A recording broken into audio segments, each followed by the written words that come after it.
Bueno, entonces, de nuevo, buenos días a todos. Damos inicio a la clase 2 del curso de Fundamentos de Análisis Estadístico de Datos Epidemiológicos 1.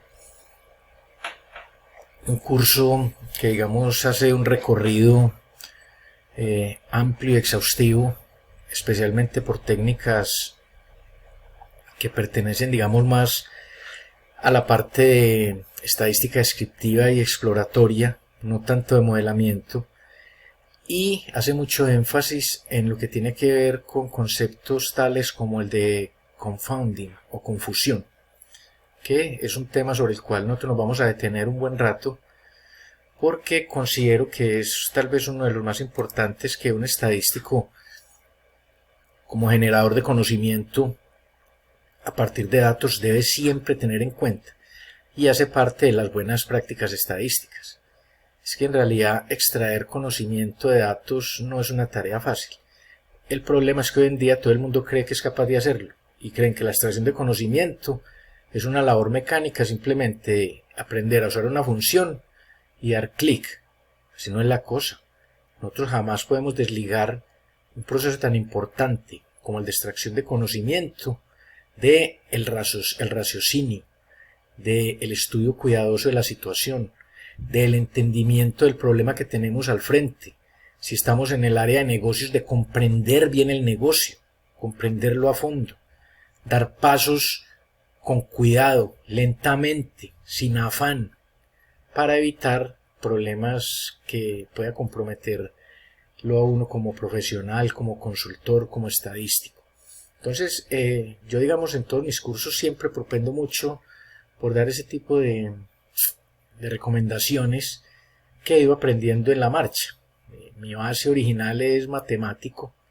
A mí, digamos, me entrenaron en el paradigma teorema, prueba, y pues a mí me gusta eso, ¿cierto? Si no, yo no hubiera elegido estudiar matemáticas. Y ya cuando decidí, al terminar la carrera, hacer mi maestría en estadística, ya me di cuenta que razonar estadísticamente era muy diferente a razonar matemáticamente, sin demeritar obviamente todo lo que el reto que implica razonar matemáticamente y el ejercicio tan benéfico que es razonar matemáticamente.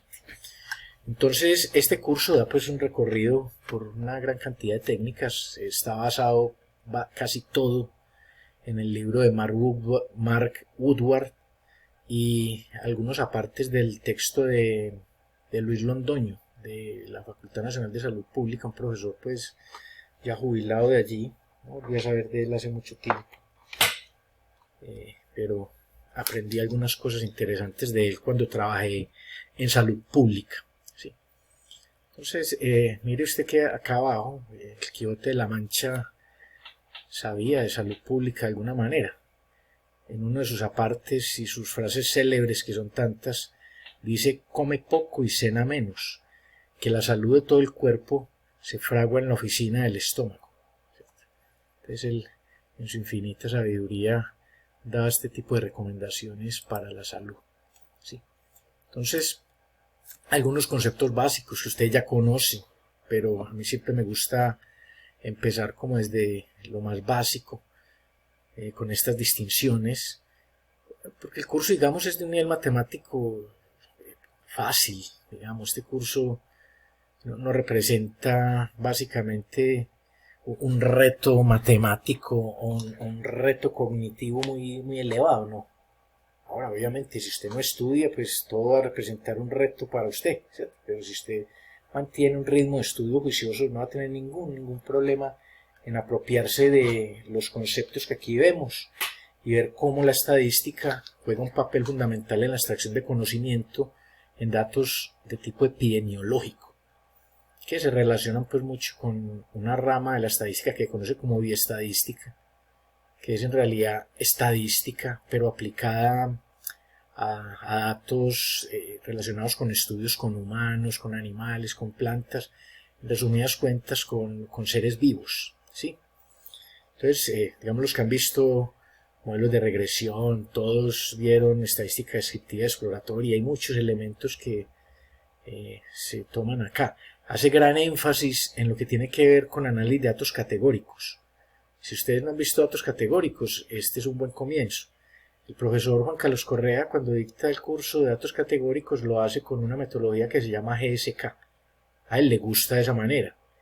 Él, en mi concepto, es una de las personas que más sabe en Colombia de datos categóricos, entonces yo no soy nadie para cuestionar la manera en que lo hace. Estudiantes que han visto cursos con él dicen que es muy bueno pues mirarlo desde esa óptica. Yo no sé mirarlo desde esa óptica. Yo miro el análisis de datos categóricos desde la perspectiva clásica, basada en pruebas chi cuadrado, básicamente, en modelos loglineales, pruebas de Fisher, en pruebas no paramétricas.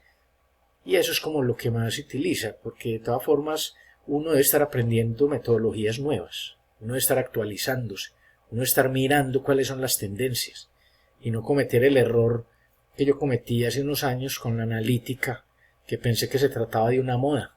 Y no, eso es una moda, es que yo veía, digamos, los contenidos de analítica y a excepción de aquellos relacionados con ingeniería de sistemas o computación, todo lo otro resultaba pues como muy familiar para mí.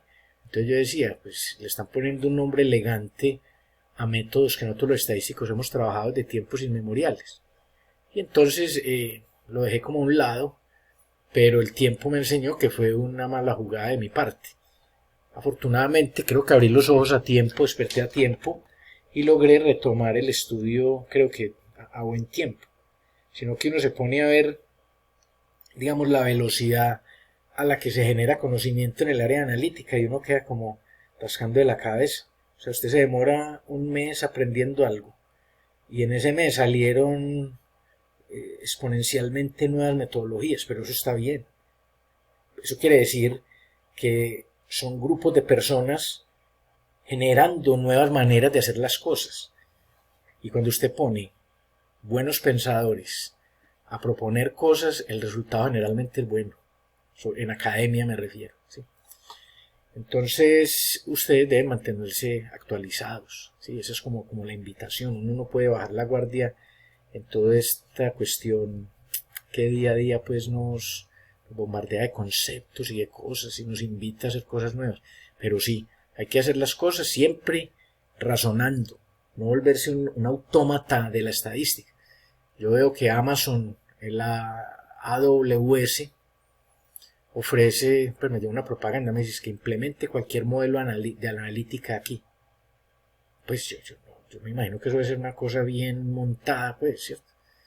Pero, y de pronto el robot que hace las cosas considera tantas posibilidades que de pronto haga bien la cuestión.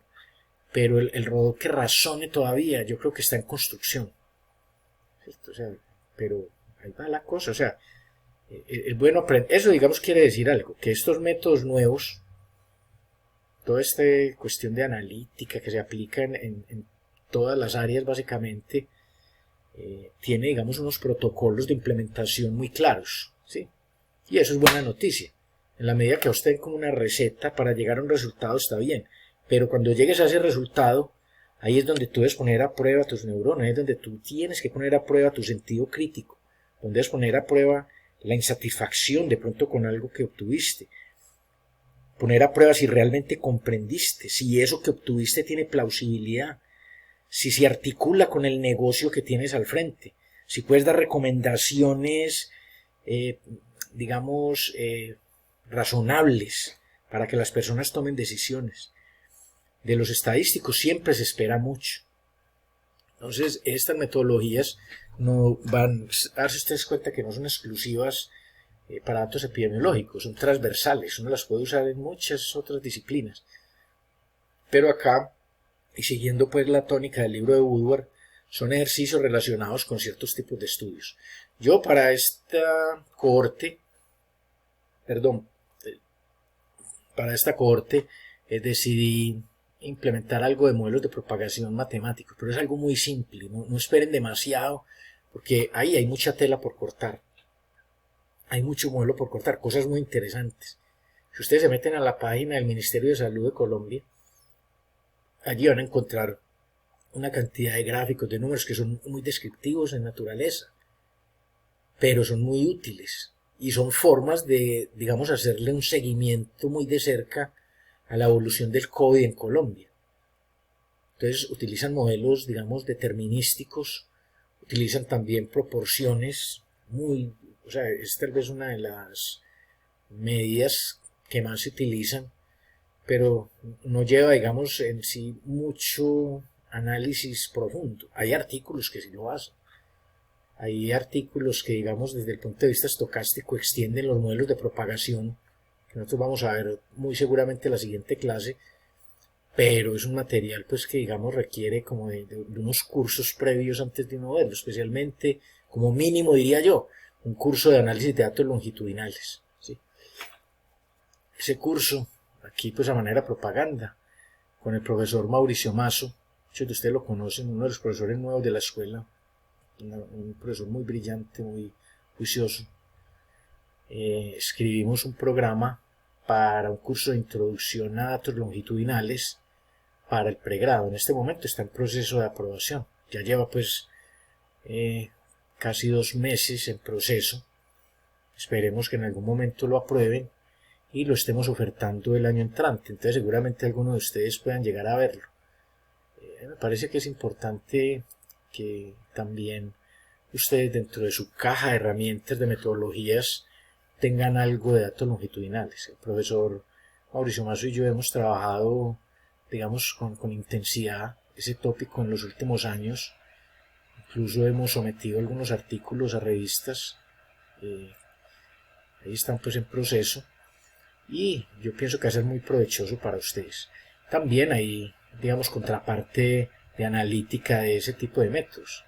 En ese curso vamos a tener oportunidad de ver algo de eso. Yo siempre hago como propaganda de cursos que están por venir o que yo estoy próximo a dictar. Entonces esperemos que muchos de ustedes sigan en el curso. Tenemos en la actualidad inscritos 37 estudiantes en este curso, ¿sí? Entonces ojalá pues se amañen, le cojan cariño a estas metodologías y nos veamos por allá en Epidemiológicos 2. Entonces vamos a ver conceptos básicos ahí, digamos esta clase, la siguiente de modelos de programación y después retomo otra vez el tópico. Es un poquito árido en el sentido de que es mucho concepto. O sea, no empiezo a ver, digamos, como aplicaciones directas con datos, sino como ver los conceptos que hay detrás, que aprendamos a familiarizarnos bien con ellos para poder hacer las implementaciones. O sea, no tanto en la parte operativa, no vamos a hacer mucho énfasis en la parte operativa en el inicio, sino pues después de cierta clase. O sea, va a ser cierta sorpresa ver un número, un símbolo por allá en alguna parte. En esta corte particular, en la siguiente clase sí vamos a ver unas ecuacioncitas, ¿cierto?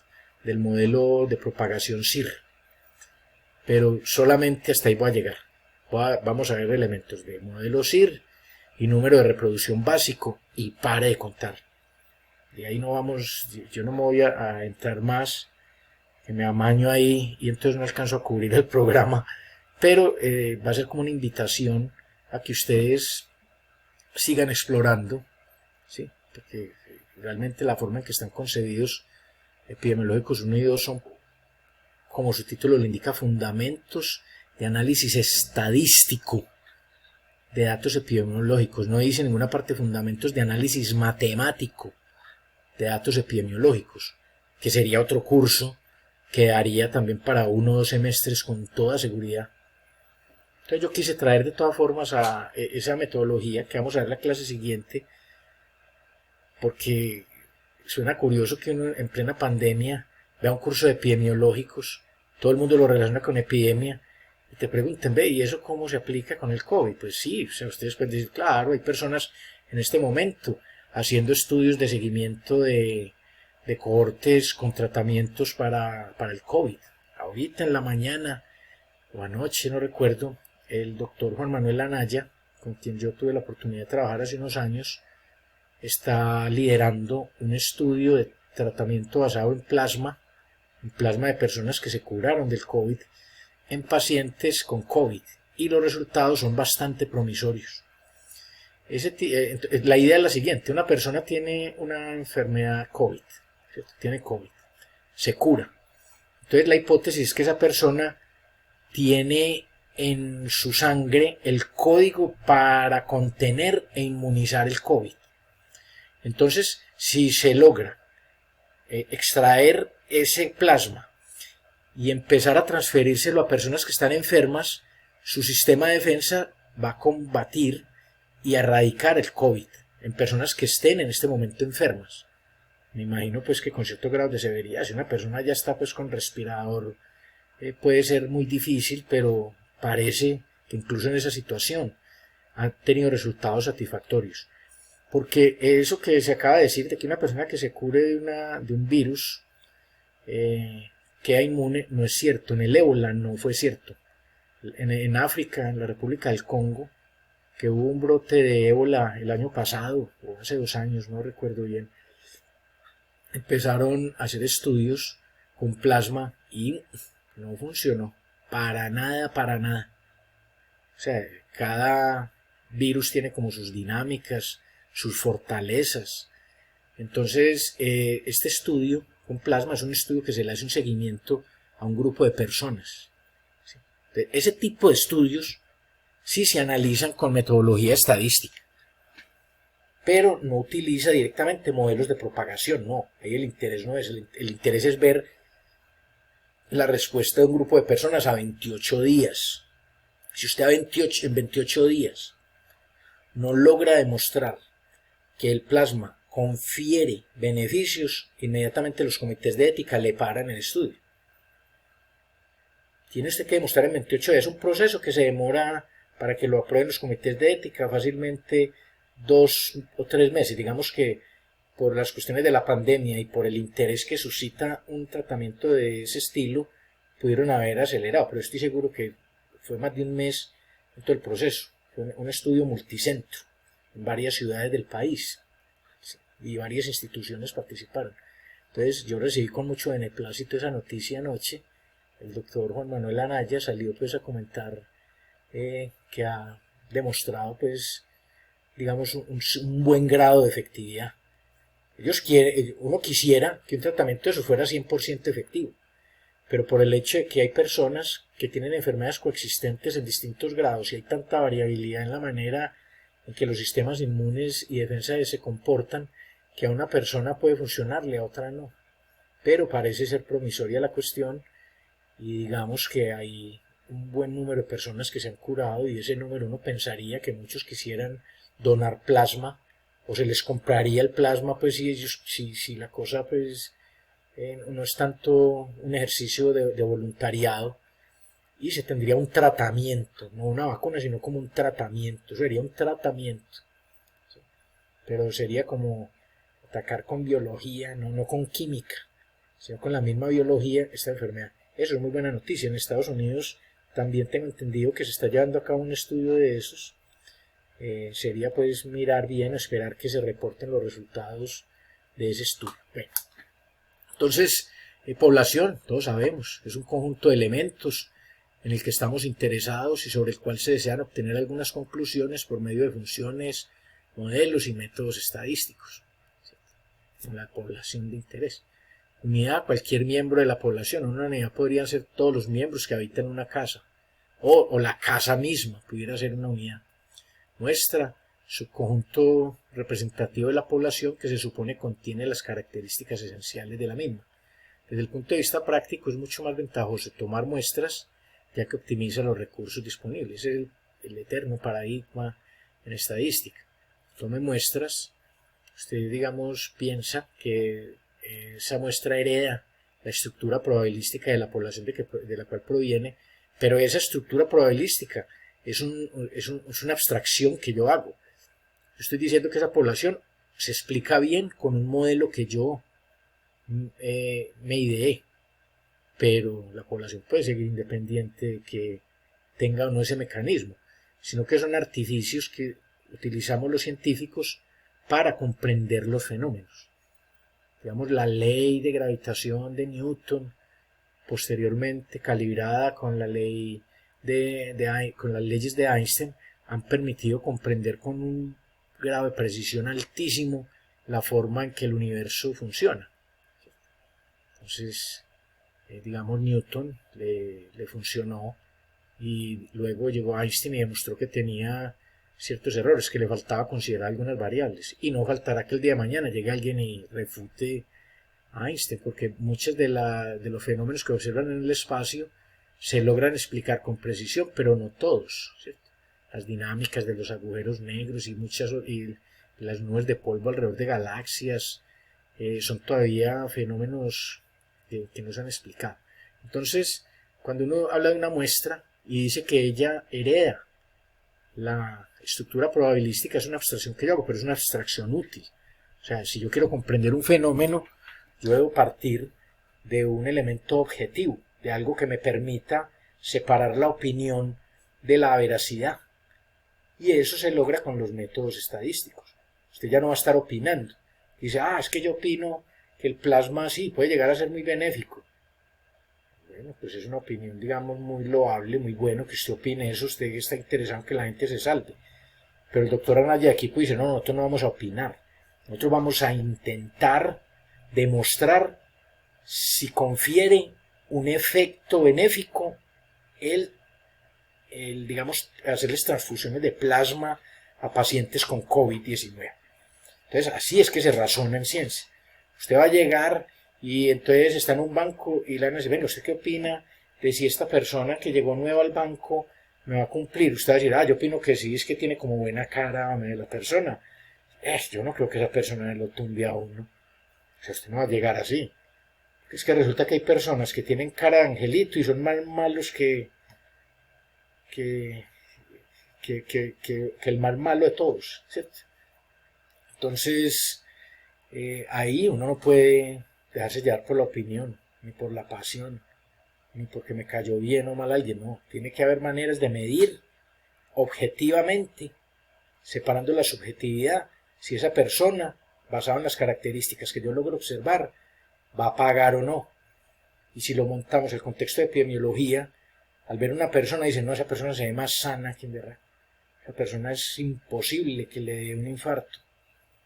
Me recuerda a un amigo que yo tuve que murió de 38 años, un basquetbolista deportista de alto rendimiento.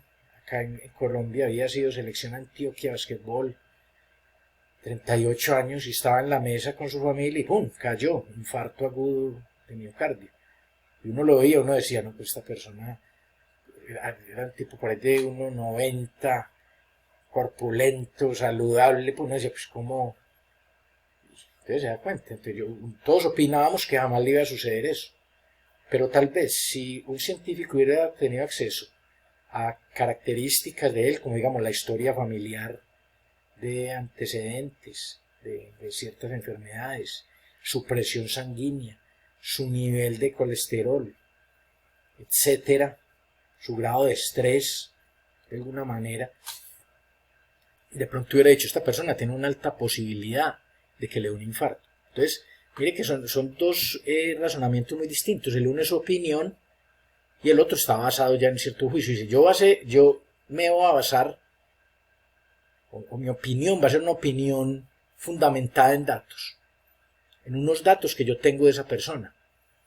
Y con esos datos yo voy a asignar un valor basado en unas metodologías propias para explicar situaciones donde hay variabilidad e incertidumbre, y voy a asignar una probabilidad que esa persona tenga un evento, como un infarto, por ejemplo.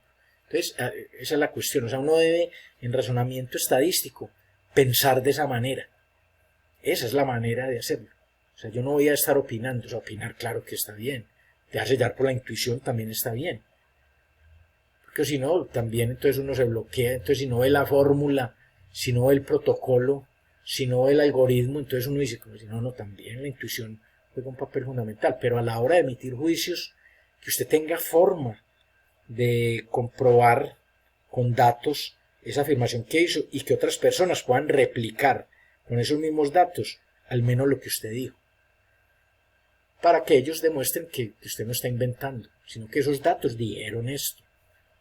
Y yo dije que yo obligué, entre comillas, a esos datos a que dijeran esto con este tipo de métodos, ¿sí? Bueno.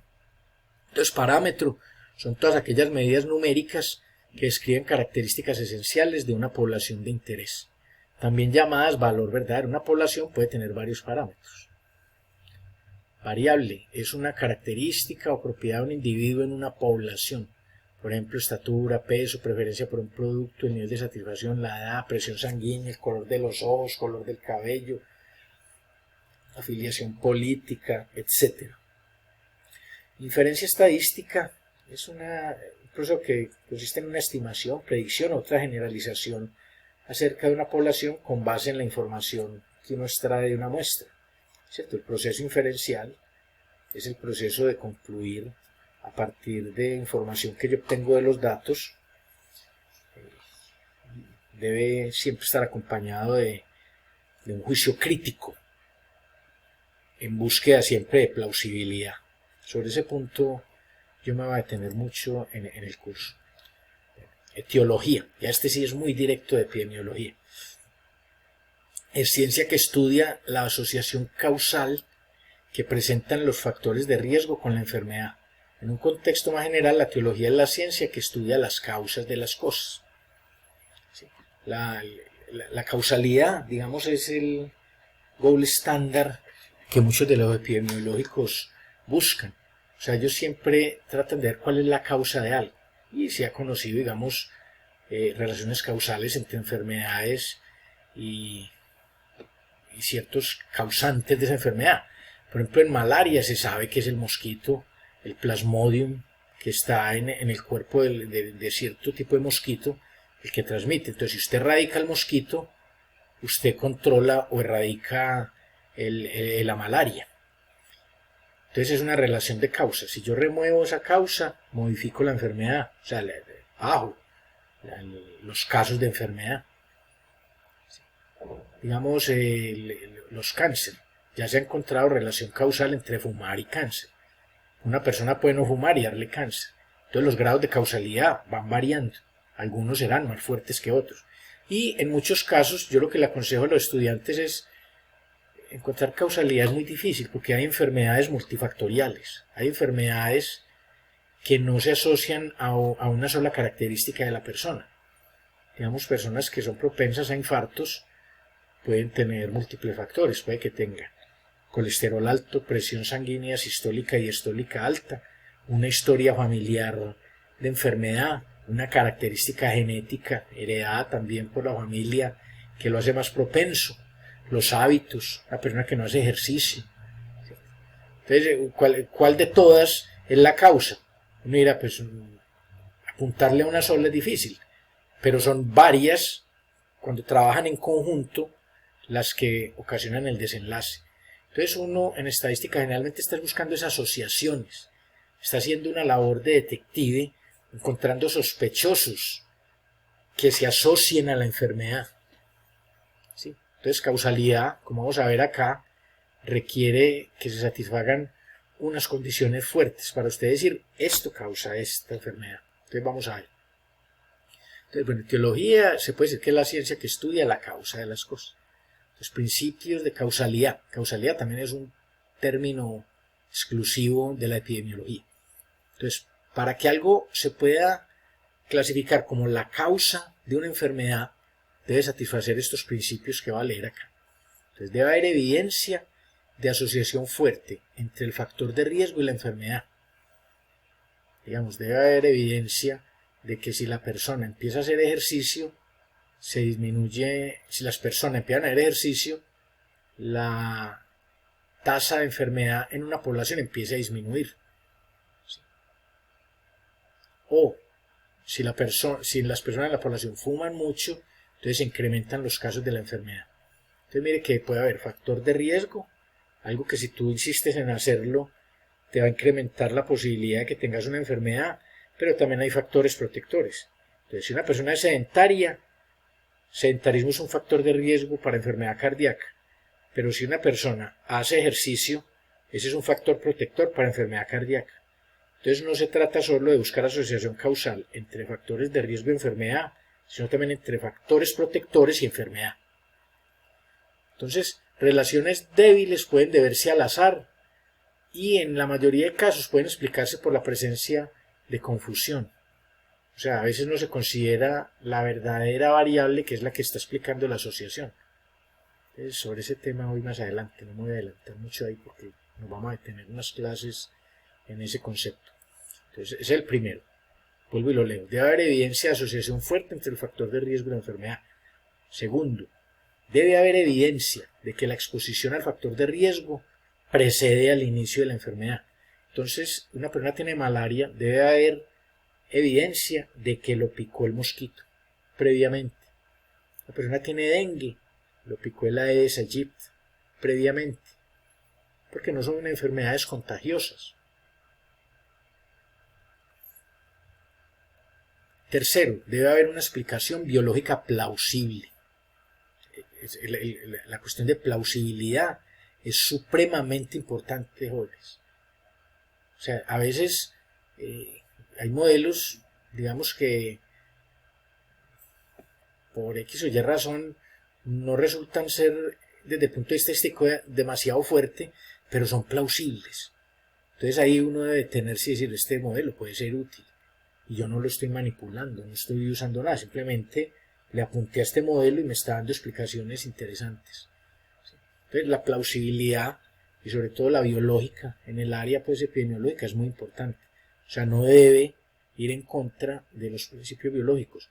Ahora, para usted argumentar que algo es plausible frente a biólogos, sin usted ser biólogo, entonces usted es una persona supremamente valiente y arriesgada. Porque es que no ponerse a discutir con expertos de un tema sin uno serlo, la posibilidad de que lo vuelvan triza en un momentico es altísima. Entonces, esa plausibilidad se recomienda discutirla con personas que conozcan del problema, con personas que conozcan de la enfermedad, con personas que conozcan la biología. Y si lo que usted está encontrando, una persona que tiene entrenamiento en biología, le dice que eso viola una de las normas de biología, pues hombre, que baje la cabeza y diga sí, aunque nadie descarta que pronto usted esté encontrando algo nuevo. Pero si usted tiene la formación biológica, ¿usted cómo va a argumentar y cómo va a defender su idea? ¿No?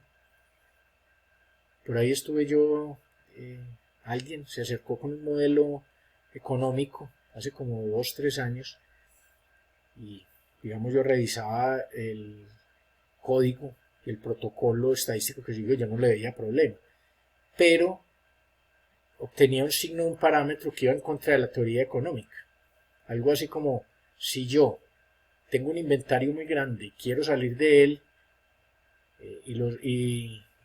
¿qué debo hacer? Pues sacarlo a promoción, ¿cierto? Eso es como la lógica.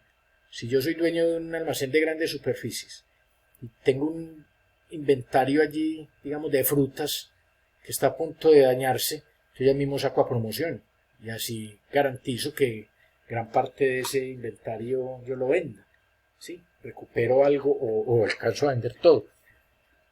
Entonces allí lo que decíamos era algo como al contrario, o sea, no era plausible. Entonces, si bien el modelo estaba muy bien montado desde el punto de vista estadístico, no producía nada plausible. Entonces él decía, es que esto es absurdo, y yo, vaya usted a encontrar cuál es la causa. A veces las causas son supremamente bizarras. El hecho de que, digamos, una variable dicótoma tenga un desbalance entre ceros y unos, a veces puede causar ese tipo de absurdos en la interpretación de los parámetros.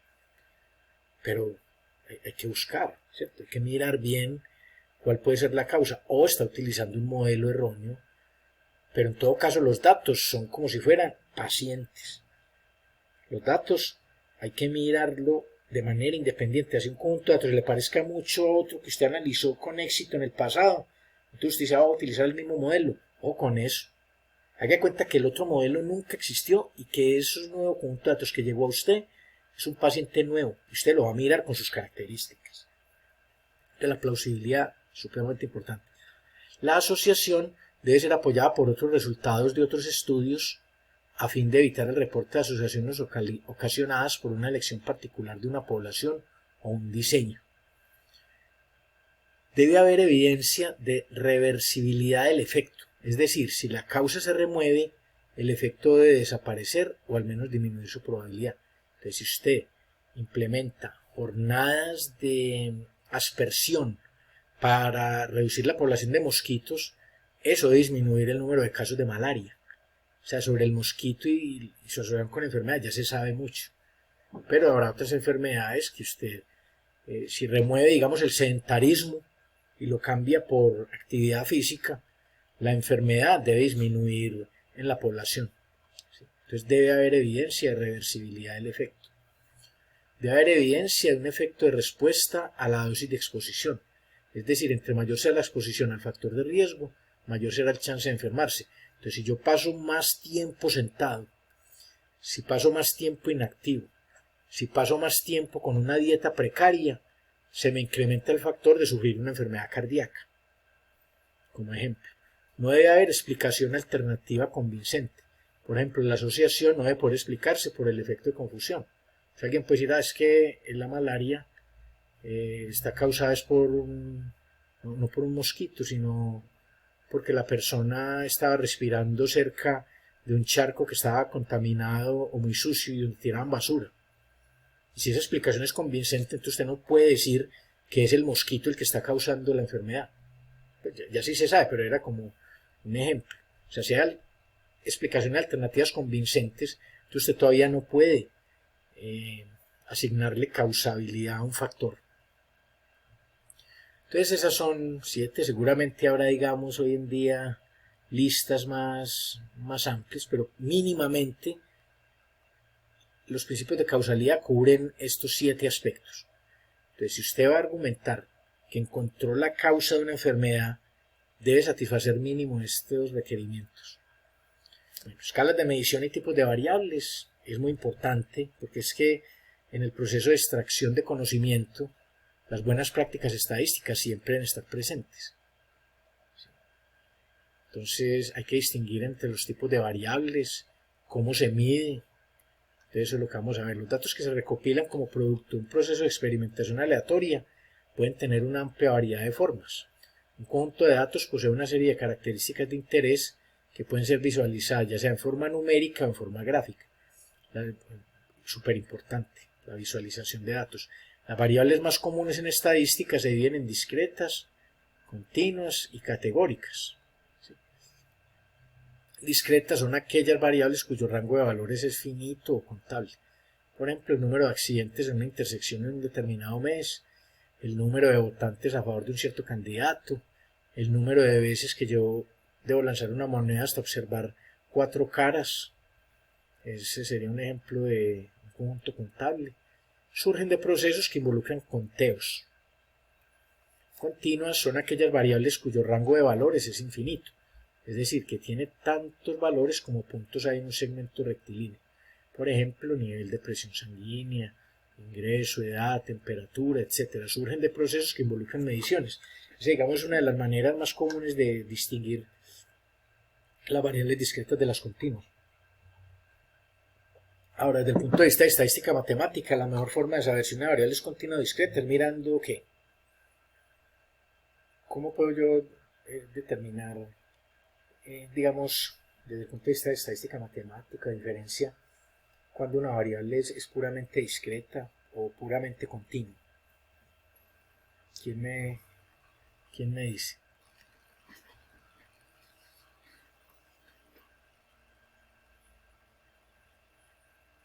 Sí. Sí, esa es una forma, eso es cierto. Pero, digamos, si usted no conociera los valores de la variable, sí, porque lo que acaba de decir Juber y Germán es muy cierto. Basado en esta definición, si yo tengo acceso a la variable y sé que te conteo, es muy factible que sea discreta. Y si yo veo que toma valores en una escala de intervalo, ¿cierto? Entonces digo, esa variable es continua. Pero si usted no conoce los valores, pero usted tiene acceso, digamos, a un objeto matemático, ¿no? Matemático estadístico, ¿cuál es el objeto o la función que me dice cuando una variable es continua o discreta? ¿Cuál sería esa función?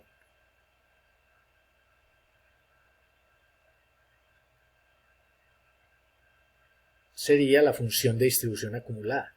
La función de distribución acumulada, si usted le muestra una función de distribución acumulada y tiene saltos, es escalonada con saltos, y la suma de todos esos saltos da 1, es porque esa variable es puramente discreta, ¿sí o no?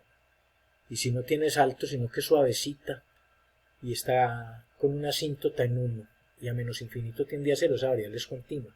O sea, esa es la forma, digamos, desde la matemática estadística, darse cuenta cuando una variable es continua o discreta. Y ya hay categóricas y entonces también hay mezclas de continuas y discretas. Pero ese tema pues no lo cubrimos acá. Sí. Entonces, categóricas, sus valores consisten en una serie de clasificaciones. Por ejemplo, sexo, filiación política, el ingreso se pueden clasificar en alto, medio o bajo. Los artículos de una línea de producción se pueden clasificar como defectuosos o no defectuosos. Aunque usted también puede usar números para estas categorías, digamos, asignar 1 si es defectuoso y 0 si es no defectuoso. Sí, pero mire que estas categóricas pueden ser de tipo nominal u ordinal. De nominal, los niveles no tienen un orden natural, por ejemplo, afiliación religiosa, católico, testigo de Jehová, protestante, no se puede determinar cuál va primero, hace referencia a una categoría que no se puede ordenar. El género, femenino, masculino, también es puramente nominal. Estado civil, soltero, casado, unión libre, tampoco hay forma de hacer como un ordenamiento. Y ordinal, este es, digamos, para variables de tipo categórico, los niveles tienen algún orden, pero no es posible medir la distancia entre las categorías, aunque uno para crear las categorías sí puede hacerlo, pero es una escala más o menos arbitraria. Yo puedo, digamos, en pruebas de coeficiente intelectual, calcular unos percentiles. Entonces, decir, entre este percentil y este percentil se encuentran las personas con un coeficiente intelectual más alto. Entre este percentil y este se encuentran las personas con un coeficiente intelectual más bajo. Pero es una escala más o menos arbitraria que yo elijo, aunque estoy utilizando métodos basados en datos para definirlos, para definir esos puntos de corte. Pero no es una escala que, digamos, siempre vaya a clasificar de la mejor forma. Entonces no hay forma como de medir la distancia entre las categorías. Digamos, ¿dónde termina una quemadura grado 1 y empieza una quemadura grado 2? ¿Dónde termina una quemadura grado 2 y empieza una quemadura grado 3? ¿Dónde empieza un problema cognitivo leve? ¿Dónde empieza un problema cognitivo moderado? ¿Y dónde empieza un problema cognitivo alto? ¿Sí? Entonces, esa medición entre las categorías es difícil. O sea, acá yo creo que la palabra no es posible medir la distancia. Esto de no es posible no es tan cierto, ahora que lo pienso acá. O sea, no es, digamos, muy claro, o la forma en que se mide la distancia es un poco arbitraria. Por ejemplo, estrato socioeconómico, tamaño de un automóvil, satisfacción, poco, moderado, muy satisfecho. Porque sí es posible. Digamos, cuando yo calculo una probabilidad y digo, esta persona con ese valor de probabilidad lo voy a asignar a los buena paga o mala paga. Entonces yo debo diseñar un punto de corte. Digo, si esa probabilidad me dio mayor a 0.5, esa persona va a ser buena paga.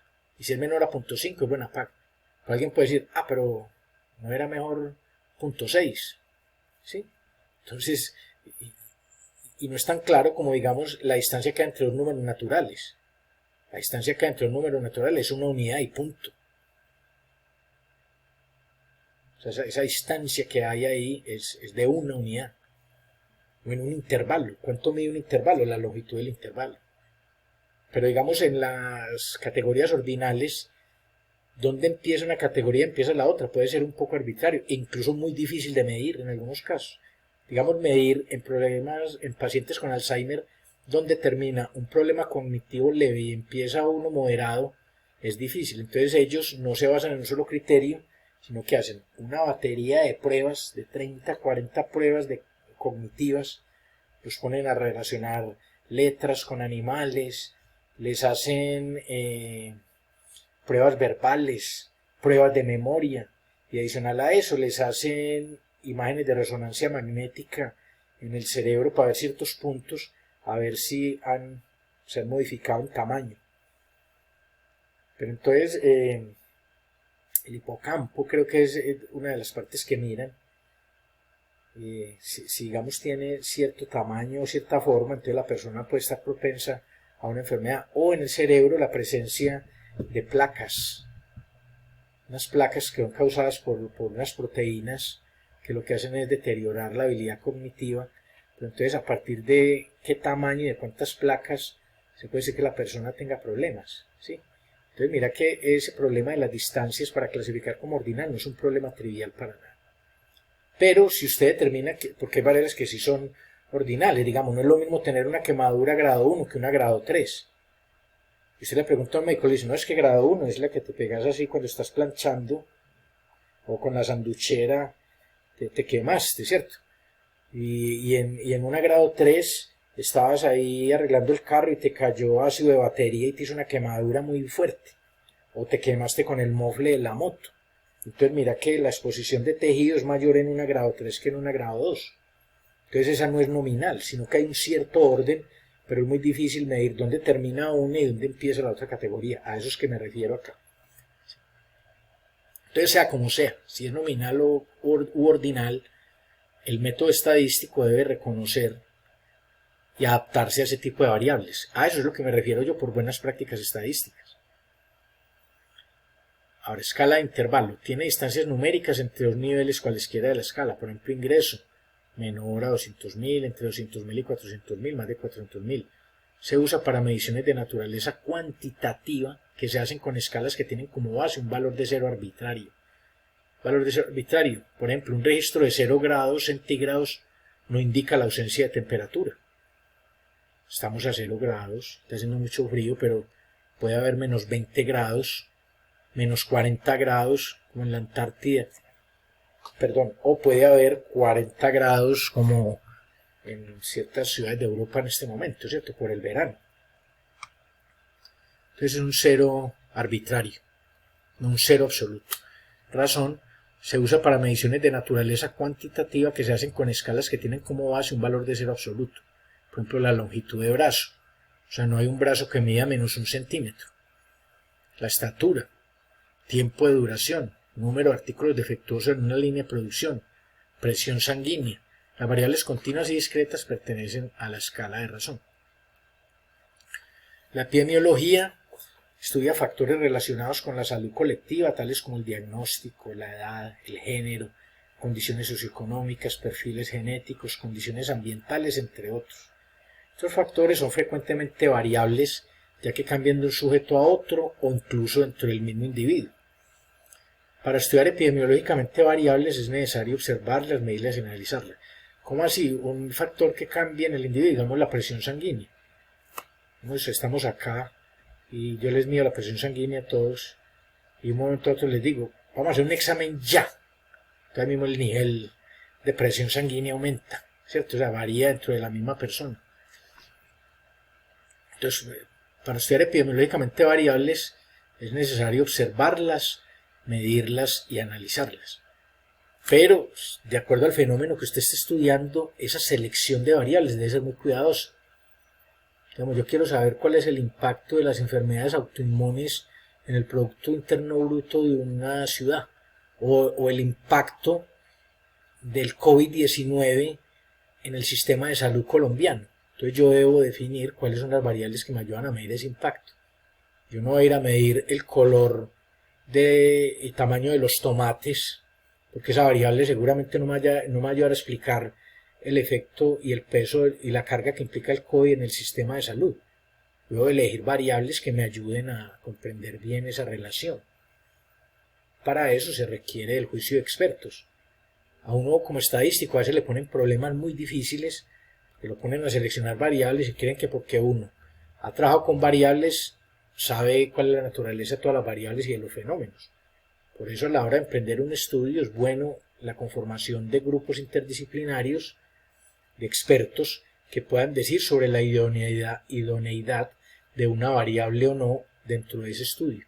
Ya posteriormente, al hacer el filtro estadístico, es posible que esa variable no tuviera mucho peso, pero inicialmente era, digamos, tenía como cierto grado de sospecha de que esa variable sí pudiera explicar la variable de respuesta, por decirlo pues de alguna manera. Bueno. Entonces, cuando se estudia la relación causa-efecto, la variable que actúa como causa se denomina variable independiente y el efecto que produce se denomina variable dependiente. Entonces, en este caso, la causalidad se va a encontrar en el conjunto de las variables X. Por ejemplo, el colesterol puede ser la variable independiente y la enfermedad coronaria la dependiente. La epidemiología observa los fenómenos que se relacionan con la morbimortalidad en humanos, o sea, con enfermedad y mortalidad, o en seres vivos y los describe por medio de medidas. Un estudio epidemiológico típico requiere que el número de casos de enfermedad sea contado o que se seleccionen los sujetos de acuerdo a su estatus de enfermedad. Por eso, uno de los procesos más importantes de los seres humanos es contar, pero contar a veces no es fácil. Como yo le digo, vaya cuente en su barrio cuántas personas tienen COVID-19. Uno mira, pues sí, es un número finito ahí, yo soy capaz de contarlos, pero vaya ubíquelos, ¿sí? Vaya a ver si la persona tiene y le dice si tiene.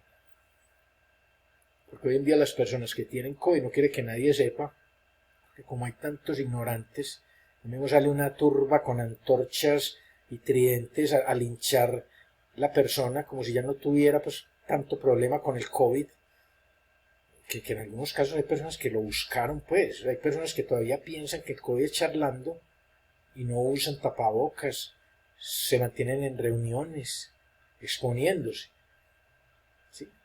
Pero entonces ya si la persona tiene COVID, uno para qué va a ir a mortificarle más la vida a esa persona, a tirarle piedras a la casa, ¿sí? Eso sería pues, entonces, contar casos no es fácil. Entonces si alguien tiene, y usted va a preguntarle y tiene, y dice, no, este quiere saber si yo tengo para venir a quebrarme los vidrios de la casa.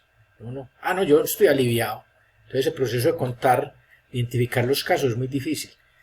Y, digamos, las autoridades de salud quieren caracterizar a la población en términos de morbimortalidad. Contar cuántas personas mueren es más fácil porque siempre hay unos registros de defunción. Entonces el conteo de muertes por distintas causas o asociado a cierta enfermedad es más fácil que contar los casos de enfermedad. Porque hay personas que tienen enfermedad, no van al servicio médico y entonces es muy difícil saber si ellos están aportando al número de casos de una enfermedad. En este momento hay muchas personas con COVID y no van porque les da miedo que no vuelvan a salir de la clínica. Entonces prefieren quedarse en casa y ya seguramente salen cuando su estado de salud esté muy deteriorado. Entonces, un estudio epidemiológico típico requiere que el número de casos de enfermedad sea contado o que se seleccionen los sujetos de acuerdo a su estatus de enfermedad.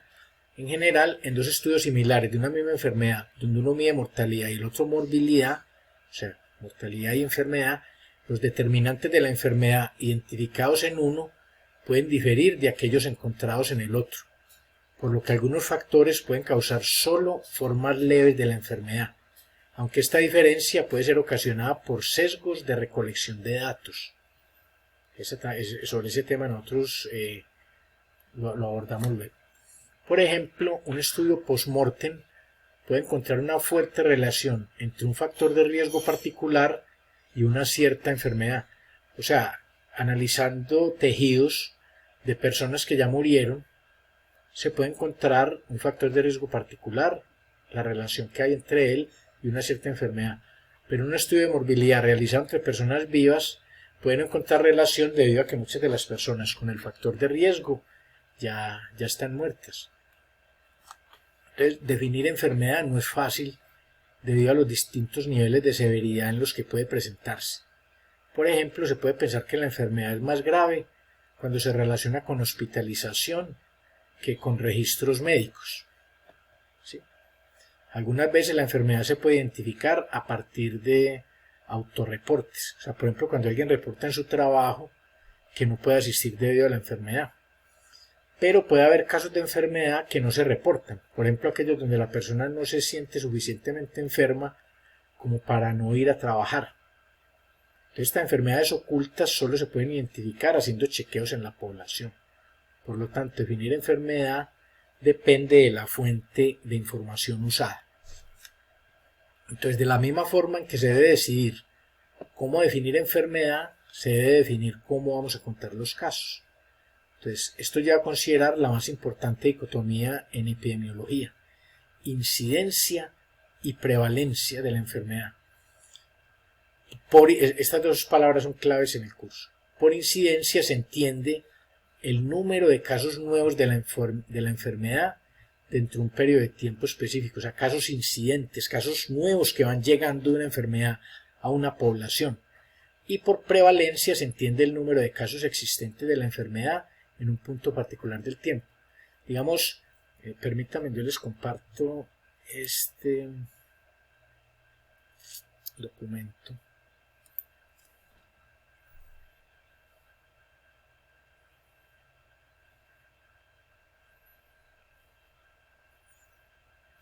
Digamos, la información ayer, ¿cierto?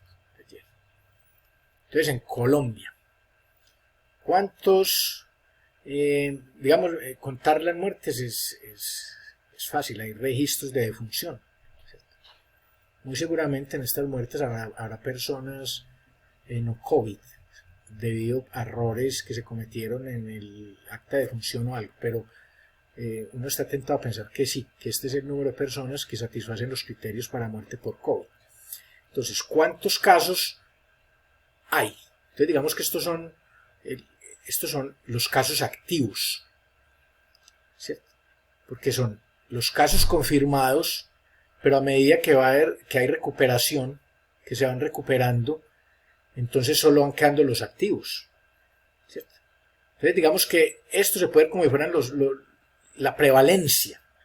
La prevalencia haría estos casos activos. Son los casos prevalentes. Y los casos incidentes van a ser el número de personas infectadas que se van a reportar hoy. Entonces, digamos acá, la prevalencia era, el día anterior, la prevalencia era 162.155 de los casos prevalentes activos. Y subió a 165.698. Entonces hubo una incidencia que es la diferencia entre 165.698 menos 162.155. Esos son más o menos 3.000 casos incidentes en la población. Entonces, prevalentes son los que están en un momento determinado con la enfermedad. E incidentes son los casos nuevos que van llegando. ¿Sí? Entonces, volvamos acá a la clase. O sea, ahora pues como para ilustrar este tipo de concepto con datos COVID. ¿Sí? Bueno, entonces, y prevalencia se entiende el número de casos existentes de la enfermedad en un punto particular del tiempo. La prevalencia es una medida de morbilidad, mientras que la incidencia puede medir morbilidad y mortalidad al mismo tiempo.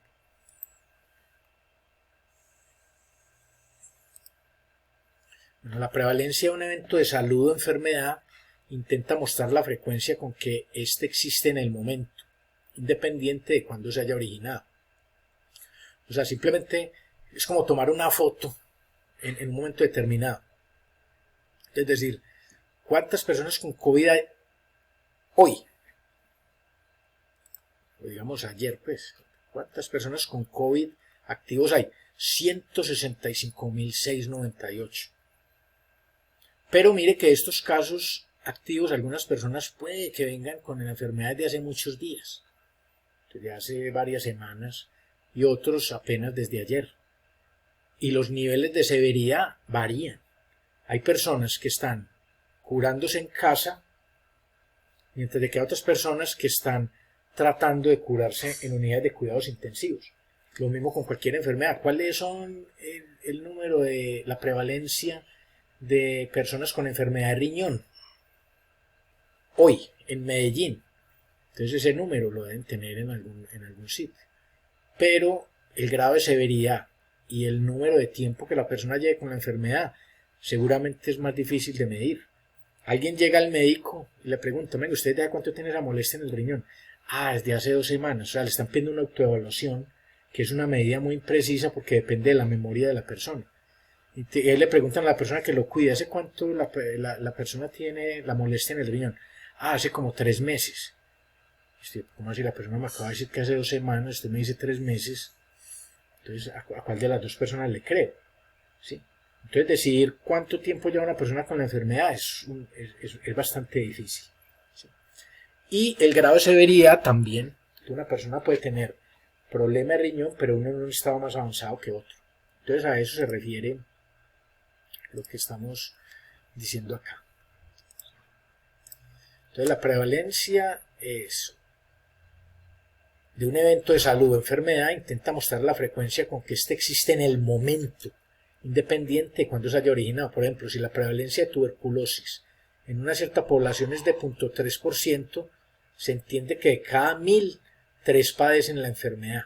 Sin embargo, la medida no informa sobre cuándo se hizo el diagnóstico ni sobre el número de casos nuevos en ese año, pero sí lo hace con respecto a la cantidad de casos existentes o prevalentes de tuberculosis en el momento actual, razón por la cual a esta medida se le conoce como prevalencia de punto, como tomar una foto en un momento determinado y ver cómo está la población, porque cuando yo veo este número acá, este número en este momento se está modificando. O sea, en este momento, a medida que van mirando las pruebas, va creciendo. ¿Sí? En este momento va creciendo. Diario estamos registrando un promedio de 300 personas muertas y un promedio como de 5, 8 mil infectados diarios. Ese número va creciendo pues a una razón más alta de lo que uno quisiera, pero así está comportándose la enfermedad. Pero en este punto, en el momento en que el Ministerio de Salud sacó este reporte, esta fue la foto en el momento.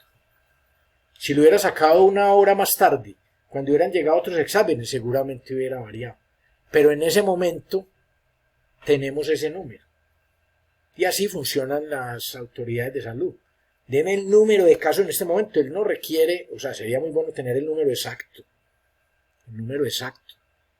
Generalmente corresponden esos números a aproximaciones del número de interés, que deben ser buenas aproximaciones. Si yo estoy interesado en, digamos, que mi población disminuya los casos de problemas de riñón, y a mí me salen con un número, y ese número me dice, sí, más o menos la prevalencia es del 6%, yo digo, es bastante. Pero el 6% es una medida imprecisa, pero está reflejando bien lo que está pasando. O sea, el problema de medir, como yo siempre lo he sostenido acá en todas mis clases, no es un problema fácil. Es muy distinto yo llegar y medirle el color de cabello a usted con un fotómetro, ¿cierto? O medirle la estatura, a medir el número de casos de personas con problema de riñón hoy. Entonces ahí depende de lo que usted esté midiendo, puede ser muy retador en comparación a otras cosas que usted esté interesado en medir. Entonces otra medida de prevalencia es la prevalencia de periodo o lápsica, o sea, en un lapso de tiempo, la cual muestra el número de casos existentes durante un periodo determinado. Por tanto, incluye a las personas enfermas al principio de ese intervalo y las que se enferman en su transcurso.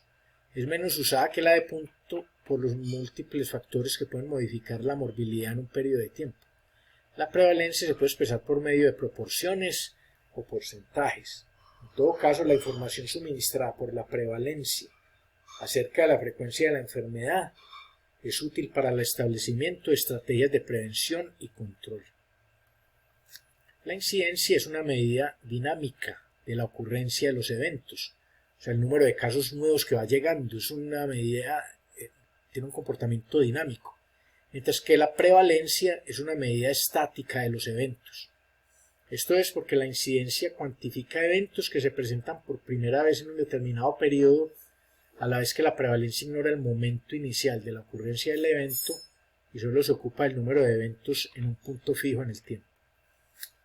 Incidencia y prevalencia frecuentemente son distintas para la misma enfermedad en la misma población. La prevalencia depende de la incidencia, pero también de la duración de la enfermedad. Por ejemplo, una enfermedad crónica rara de difícil curación tendrá mayor prevalencia que incidencia, mientras que una enfermedad que ocasiona la muerte rápidamente después de ser diagnosticada puede tener una mayor incidencia que prevalencia. ¿sí? Porque los casos prevalentes van muriendo y van llegando muchos casos nuevos, ejemplo, el COVID-19. Entonces, si la incidencia y la duración promedio de la enfermedad son constantes en el tiempo, entonces la prevalencia es la incidencia por la duración promedio. En la práctica, el supuesto de constancia en el tiempo pudiera no ser realista. Entonces, hay modificaciones para medir estas prevalencias en función del tiempo. ¿Sí? Pero digamos, esta es la manera más simple de hacerlo y es la que más se usa. O sea, usted está velando por el bienestar de una población. Usted lo último que optaría es por métodos muy complicados, de difícil interpretación, porque usted tiene que ir a convencer a unas personas para que se hagan unas acciones inmediatas ante la gravedad de una enfermedad. Entonces, estas medidas que son simples generalmente aportan un conocimiento muy efectivo para esa toma de decisiones. Entonces, algo se puede observar de esta relación. ¿Cuál de esta relación? E igual a I por D, prevalencia igual a incidencia por duración. Si se trata de una enfermedad que tiene a la vez una alta incidencia y una larga duración, la prevalencia de ella en un determinado tiempo será elevada por el efecto acumulativo de la frecuencia de casos en el tiempo. Por el contrario, si se trata de otra enfermedad B que tiene la misma incidencia que A, pero es de muy corta duración, su prevalencia en un determinado momento será más baja que la de A.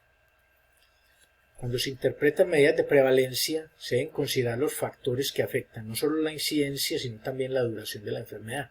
Así, la prevalencia de A puede ser elevada bien porque la incidencia es alta o porque las personas permanecen enfermas por más tiempo por falta de atención médica, porque se evita la mortalidad o por otras causas. Por ejemplo, la prevalencia de SIDA puede aumentar porque un tratamiento prolonga la vida. Entonces, es una enfermedad incurable, pero se encuentran tratamientos que mejoran o que evitan que la persona muera. Entonces, eso hacen parte de los casos prevalentes y van a estar ahí, pues, el número, a medida que van llegando casos incidentes, en algún punto se vuelven casos prevalentes porque siguen vivos, pero con la enfermedad. Por ejemplo, si estudia un grupo de 200 mujeres embarazadas para estimar la incidencia de hipertensión inducida por el embarazo, fenómeno conocido como preeclampsia, y si durante el periodo de gestación se reportan 30 casos de esta enfermedad, su incidencia se obtiene como 30 sobre 200, que es 15%, y se dice que 15% de las gestantes presentaron la enfermedad. Note que el denominador está constituido por un grupo estable cuyas unidades se observan durante 9 meses. Sí, es simplemente pues un porcentaje, una proporción. O sea, casos favorables sobre casos posibles. Entonces, a diferencia de la situación anterior, cuando el grupo observado es inestable en el tiempo, la incidencia se mide por medio de una tasa de incidencia cuyo denominador es el tiempo durante el cual los individuos han estado expuestos a la ocurrencia del evento observado. Cuando se mide la incidencia en un grupo móvil, se debe observar el número de casos que se presentan en el periodo estudiado y el tiempo durante el cual han estado expuestos los individuos bajo observación. Así, si en un tiempo de exposición de 300 años se presentan 30 casos, se dice que la tasa de incidencia es de 10 casos por cada 100 años persona exposición. O sea, eso depende, digamos, de la medida que yo estoy utilizando para el tiempo. Entonces, las medidas de prevalencia son mejores para estudios descriptivos. Entonces, normalmente la incidencia y la prevalencia se miden en una escala relativa. Por ejemplo, cuando los conteos de la enfermedad están relacionados al tamaño de la población bajo estudio, a partir de censos o proyecciones en la mitad de ese año. Entonces se tienen las siguientes definiciones para una población específica, un año específico. ¿Por qué esto? Porque es que cuando usted está haciendo conteos de una enfermedad con personas, sea que lo esté haciendo a través de un seguimiento, una cohorte, o de manera retrospectiva, basado en registros de la enfermedad, esos registros a veces o están incompletos o si está haciendo un seguimiento en el tiempo a personas, las personas pueden llegar e irse sin previo aviso del estudio. Entonces, y es muy difícil mantener la adherencia de personas en el estudio. Pues hay razones que usted no puede controlar. El paciente se mudó de ciudad porque compró una casa en otro municipio o en otra ciudad o se fue del país.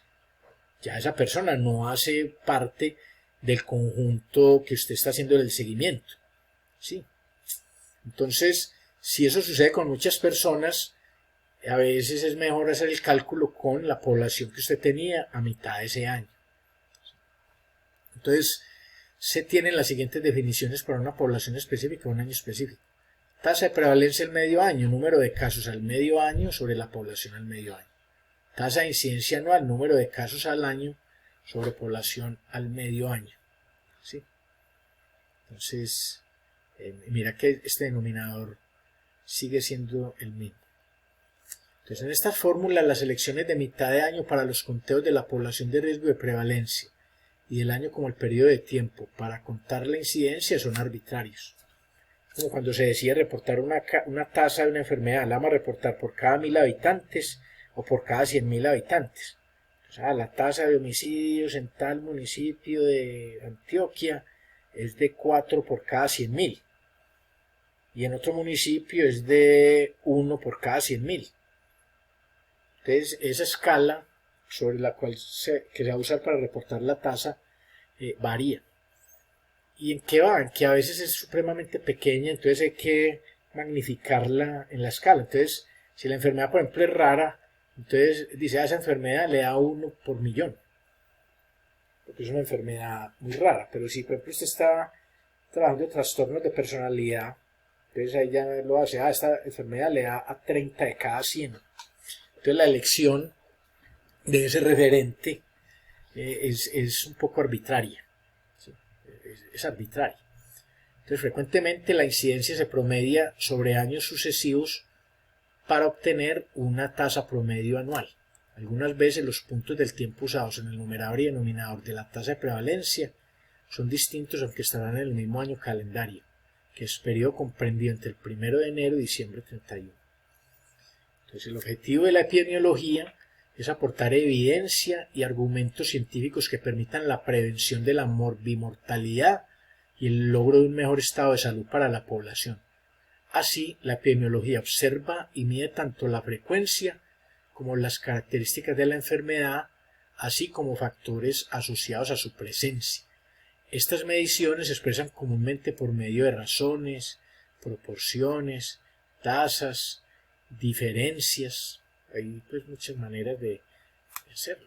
Vemos cuando ustedes le enseñaron la prueba T para diferencia de medias, ahí la medida es una diferencia. Pero también uno puede hablar de diferencia de proporciones, razones, razón de proporciones, razones de riesgo. ¿Sí? Entonces, razones. Una razón es una medida que compara una cantidad con otra por medio de una división con el fin de expresar una posible relación entre ellas.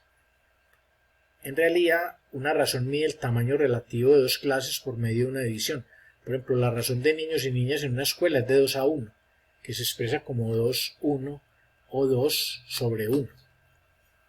La razón de personas que sufren cáncer entre fumadores y no fumadores es de 3:1. O sea, el grupo de fumadores incrementa el número de cáncer en una razón de 3:1. Proporciones. Una proporción es una medida que expresa la frecuencia con la cual se presenta cierto hecho de evento con respecto al total de unidades observadas. O sea, casos favorables sobre casos posibles. Es decir, es una medida que expresa la relación de una parte con el todo. Por ejemplo, si una población de 500 trabajadores de una empresa se presentan en el transcurso de un mes 25 casos de intoxicación por inhalación de un gas, la proporción de incidencia durante el tiempo observado es de 25/500, que es 0.05. Del mismo modo, si en 200 mujeres obesas se encuentran en un momento determinado 40 hipertensas, la prevalencia de la hipertensión es 40/200, que es 0.20.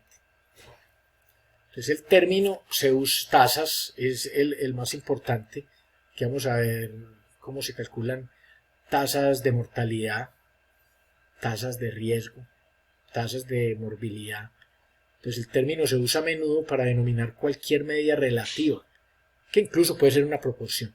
Entonces en epidemiología, este término se reserva para una medida que expresa la frecuencia con la cual se presenta un evento en el tiempo. El numerador de una tasa corresponde al número de eventos y el denominador es el tiempo durante el cual estos han ocurrido. Por ejemplo, en una empresa donde se usa un colorante que causa lesiones en la piel, se desea determinar la incidencia anual de casos por medio de una tasa. El numerador de esta será el número de personas afectadas en un año y el denominador el tiempo total durante el cual se presentaron las lesiones o tiempo total de exposición, el cual resulta de la suma de los tiempos en que las personas pudieron sufrir las lesiones, como el acumulado de todos esos tiempos de exposición de las personas. Así. Entonces vamos a proceder aquí para terminar la clase con esta lectura de este famoso estudio Tuskegee, que yo siempre traigo pues en las primeras clases de epidemiología, porque es que los estudios en epidemiología, que es donde nosotros nos vamos a detener a mirar algunos de ellos, deben observar siempre aspectos éticos. O sea, no solo realizar el estudio pasando por encima del que sea a fin de generar conocimiento científico que puede ser de utilidad desde el punto de vista científico, pero la pregunta es, ¿pero a qué costo? O sea, si se justifica, por ejemplo, los experimentos que hicieron los nazis con los judíos, pues uno inmediatamente dice, no, ¿cómo va a ser eso? Pudieron haber descubierto asociaciones, digamos, desde el punto de vista científico importante, pero el costo, la violación ética de la manera en que trataron las personas es totalmente inaceptable. No puede haber repetibilidad de ese tipo de cosas. Entonces el estudio Tuskegee apunta en ese sentido, como vamos a ver ahorita. ¿Sí? No me voy a adelantar más, pero es un estudio famoso que demuestra que el fin no justifica los medios. El fin no debe justificar los medios. Entonces vamos a ver de qué se trata el estudio Tuskegee. Entonces, este experimento Tuskegee es una población en Alabama, ¿cierto? Entonces, este conocido como estudio Tuskegee sobre sífilis no tratada en varones negros, estudio Tuskegee sobre sífilis, estudio Pélcola sobre sífilis, estudio sobre sífilis de los servicios públicos de salud. Aquí tratan como de ocultar la cuestión. Fue un estudio clínico llevado a cabo entre 1932 y 1972, 40 años ahí mal contados, en la población de Tuskegee, Alabama, Estados Unidos, por los servicios públicos de salud americanos. En ese entonces, 399 trabajadores de campo afroamericanos, en su mayoría analfabetos, fueron estudiados para observar la progresión natural de la sífilis si no era tratada y se podía llegar hasta el grado de muerte de los participantes. O sea, básicamente lo que hacía el estudio es hacerle un seguimiento a personas con sífilis, no darle nada para su cura, sino ver cómo la enfermedad evolucionaba en personas incluso hasta la muerte. Es como yo tener la cura para algo, pero yo quiero ver cómo la enfermedad evoluciona, entonces no le doy el medicamento, simplemente veo cómo progresa la enfermedad. Eso no le parece increíble, porque es que mira el año en que está, ¿cierto? O sea, estamos hablando de mediados del principios, o sea, durante 40 años del siglo XX. Este experimento generó mucha controversia y provocó cambios en la protección legal de los pacientes en los estudios clínicos. Por eso les mencionaba ahora, el estudio con plasma que está llevando a cabo la Universidad del Rosario, el CES, creo que la de Antioquia y otras universidades, es un estudio que antes de llevarse a cabo tuvo que convencer a todas las personas que observaba la ética. Y un comité de ética tiene que dar un aval de que sí se va a respetar la ética en el estudio. Incluso para usted dar un pinchazo en un dedo para sacar una gotica de sangre, usted necesita la aprobación de un comité de ética. ¿Para qué? Para evitar este tipo de cosas. Donde el concepto de comité de ética hubiera existido, este estudio jamás se hubiera podido llevar a cabo. Entonces, causó cambios en la protección legal de los pacientes en los estudios clínicos. Entonces, los sujetos utilizados en este experimento no dieron su consentimiento informado. Usted incluso se le van a hacer una gastroendoscopia, que tiene mucha griera, enfermedad muy común entre nosotros los estudiantes y profesores.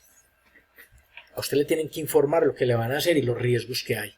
Entonces usted le van a decir, vea, este procedimiento consiste en la introducción de una cámara, en una manguera, usted se va a sedar, generalmente no hay problemas secundarios, pero pudiera llegar a causarle la muerte. Incluso cuando le sacan una muela, eso se puede llegar a complicar de esa manera. En el proceso de aplicación de la anestesia pudiera suceder que la persona pierda la vida. Entonces usted tiene que firmar el consentimiento. O sea, yo consentí a que me hicieran lo que me iban a hacer, porque a mí me informaron bien lo que me iban a hacer y yo estuve de acuerdo en hacerlo. Entonces, ellos no fueron informados de su diagnóstico y fueron engañados al decirle que tenían mala sangre y que podían recibir tratamiento médico gratuito, transporte gratuito a la clínica, comidas y un seguro de sepelio en caso de fallecimiento si participaban en el estudio. Eso fue lo que les prometió.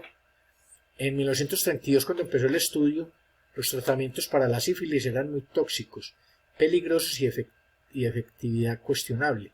Parte de la intención del estudio era determinar si los beneficios del tratamiento compensaban su toxicidad y reconocer las diferentes etapas de la enfermedad para desarrollar tratamientos adecuados a cada una de ellas. Entonces, digamos, en un inicio no había un tratamiento efectivo y lo que había resultaba ser muy peligroso.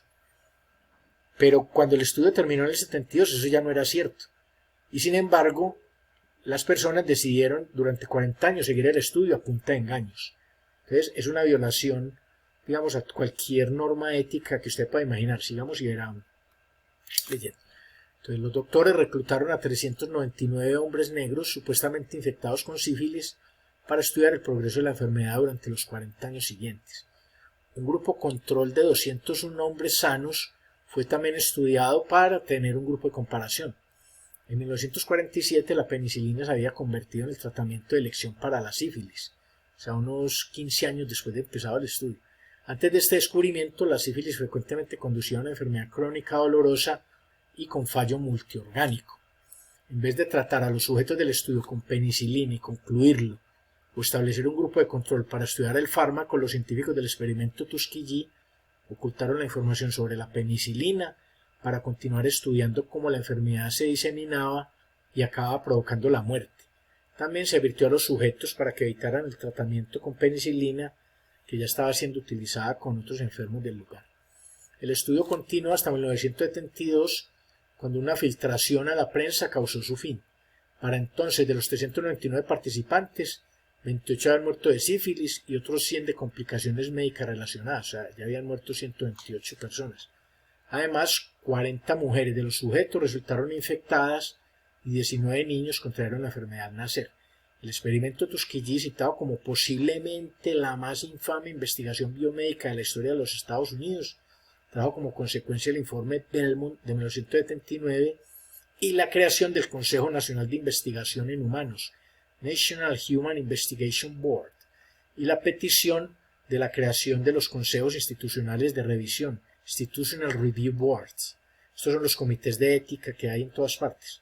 Hoy en día existe la Oficina de Protección en la Investigación Humana, Office for Human Research Protection, dentro del HSS, US Department of Health and Human Services, Departamento de Salud y Servicios para Humanos, una especie de Ministerio de Salud de los Estados Unidos.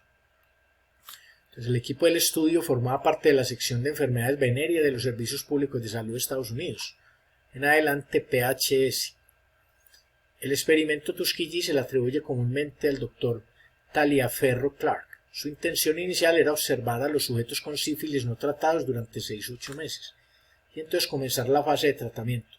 El Dr. Clark no estaba de acuerdo de las prácticas engañosas sugeridas por otros miembros del grupo y se retiró del estudio al año de su comienzo.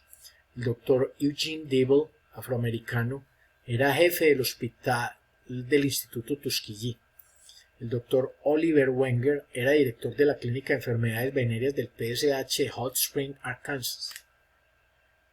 Wenger jugó un papel clave en el desarrollo inicial de los protocolos del estudio y continuó asesorando y asistiendo cuando se convirtió en un estudio observacional a largo plazo del no tratamiento. También reclutó a los sujetos mediante engaños. Los estudios, digamos, de seguimiento, hay muchos, como el estudio Baltimore, el estudio de salud escocés, y hay muchos estudios pues que llevan seguimiento. El estudio de crecimiento craneofacial del CES, de la población de Damasco, y entre muchos otros, ¿cierto? El estudio Framingham, el estudio Select, el estudio Brains. Son estudios que llevan más de 20-30 años haciendo seguimiento a cohortes, pero observando todos y cada uno de los criterios de ética. Estos estudios, cada 2 o 3 años que les dan dinero, tienen que volver a convencer a todas las personas encargadas de hacer esa asignación de dinero y a los comités de ética que el estudio no está violando absolutamente nada que pueda resultar denigrante o lesivo para las personas. Entonces, estos estudios bien llevados generan un conocimiento invaluable para la población, para la salud de la población mundial. Pero un estudio como este pudo haber generado conocimiento importante con respecto a la dinámica de la sífilis, pero el medio que se utilizó para llevarlo a cabo es el que se cuestionó porque violó las normas mínimas de ética. Entonces, se convirtió en un estudio observacional a largo plazo del no tratamiento. También reclutó a los sujetos mediante engaños. El doctor Cariobón Pereira Bailey fue el director presencial del experimento en 1932 en su fase más temprana. Él llevó a cabo muchos de los primeros exámenes físicos y procedimientos. El doctor Raymond von der Leer le sustituyó en el cargo y desarrolló los protocolos que lo convirtieron en un experimento a largo plazo. Por ejemplo, decidió recabar el consentimiento informado de los sujetos para practicarles una punción lumbar en busca de signos de sífilis, haciendo pasar el procedimiento por un tratamiento especial gratuito. O sea, los engañaban. En la correspondencia conservada, el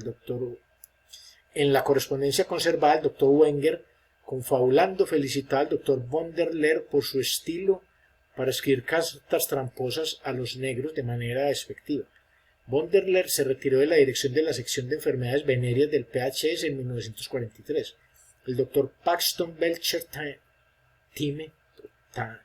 no sé cómo pronuncia, asistente del doctor Pereira Bailey, le sucedió en el cargo.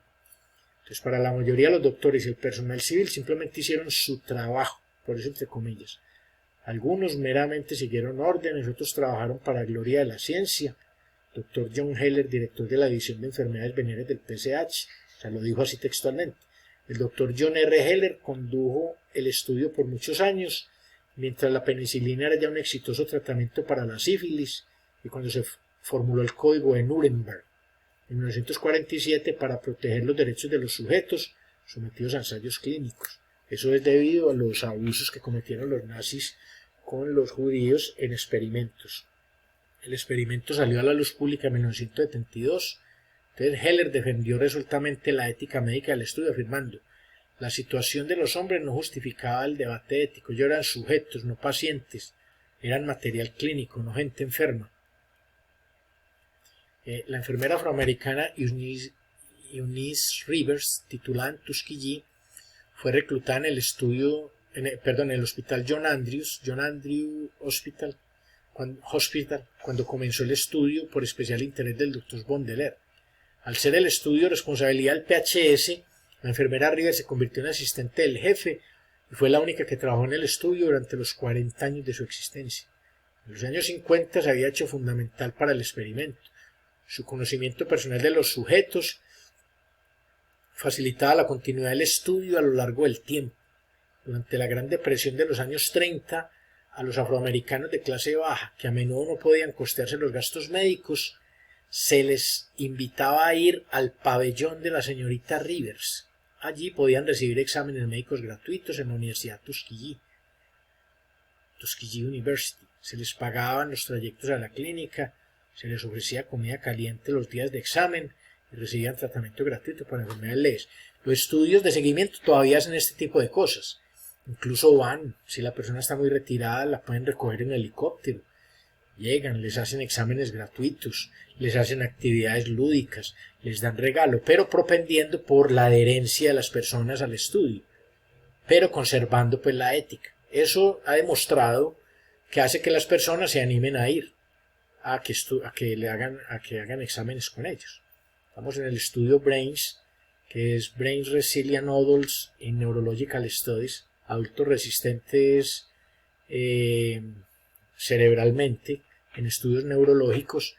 Hace ese tipo, digamos, de estrategias. Vienen y si hay personas que cumplen años les celebran la fiesta y los tratan súper bien, de manera que ellos se animen a seguir en el estudio y aprovechan y les hacen exámenes, considerando pues lo costoso que es la medicina en Estados Unidos. Entonces si le hacen exámenes gratis, lo hacen, pero aquí era pues con engaños. Entonces el experimento comenzó originalmente como un estudio clínico de la incidencia de la sífilis entre la población del condado de Macon. Ese es Atlanta. El sujeto sería estudiado de 6 a 8 meses y posteriormente tratado según los estándares de la época, que incluían salvarsan, que es arfenamina procedente del arsénico, pomadas con mercurio y bismuto, tratamientos efectivos pero bastante tóxicos. La intención inicial del estudio por parte del Instituto Tuskegee de la Universidad Afroamericana creada por Booker T. Washington era mejorar la salud pública de esta población pobre. Su hospital afiliado se dio al PHS sus instalaciones y otras organizaciones afroamericanas y médicos afroamericanos locales participaron. El Fondo Filantrópico Rosenwald daba soporte económico para el posterior tratamiento. Se reclutaron 399 varones afroamericanos con sífilis y 201 sanos como control. El primer gran punto de inflexión en el experimento se produjo ya antes de su comienzo, cuando la crisis bursátil del 29 provocó que se retirase el fondo Rosenwald. Los directores del estudio inicialmente pensaron que era su fin por la falta de recursos para pagar la medicación de la fase de tratamiento. Incluso se hizo público un informe final. En el 28, un estudio realizado en Oslo había informado de las manifestaciones patológicas de la sífilis no tratada en varios cientos de hombres blancos. Era un estudio retrospectivo, o sea, mirando hacia atrás, donde los investigadores habían recopilado información de pacientes que estaban ya contagiados y habían permanecido cierto tiempo sin tratamiento. El equipo de Tuskegee decidió hacer un estudio prospectivo equivalente al de Oslo. Inherentemente no había nada malo en ello, porque no había ninguna acción terapéutica que los investigadores pudieran realizar. Podían estudiar la progresión de la enfermedad siempre que los pacientes no resultasen dañados. Su justificación fue hacerlo en beneficio de la humanidad. Digamos que hasta ahí está bien. Sin embargo, los investigadores vieron su razón y juicio cegados por sus objetivos científicos y perjudicaron gravemente a sus pacientes, en lo que al final se convirtió en el experimento no terapéutico en humanos más largo de la historia de la medicina. Las consideraciones éticas médicas débiles desde el principio se desvanecieron muy rápido. Por ejemplo, a la mitad del estudio, para asegurarse la presencia de los sujetos en un procedimiento de alto riesgo y no terapéutico, como es la punción lumbar, los doctores mandaron a todos los pacientes una engañosa carta titulada Última oportunidad para un tratamiento especial y gratuito, Last Chance for Special Free Treatment. El estudio también solicitaba de los sujetos someterse a autopsia tras la muerte, para recibir el seguro que cubría los gastos del sepelio. En el estudio BRAINS, que se lleva a cabo en la Universidad de Kentucky, un criterio de inclusión es que los pacientes donen el cerebro una vez mueren, porque allí reposa uno de los bancos de cerebros más grandes de Estados Unidos y del mundo. Pero es algo que se les informa a las personas. Allí no se obliga a nadie a que se incluya en el estudio, se le informa el tipo de estudio que se le va a hacer y se le informa lo que va a hacer una vez muera. Entonces, digamos que allí se informa con claridad qué es lo que se hace y es un estudio que permanentemente está monitoreado por comités de ética. Entonces, el tratamiento fue intencionalmente denegado a muchos de ellos. Muchos fueron engañados administrándole placebos. Placebos es algo que parece la droga, pero no tiene ingrediente activo, o sea, no hace nada. Como si fuera una pastilla, es una pastilla a base de azúcar que no hace nada.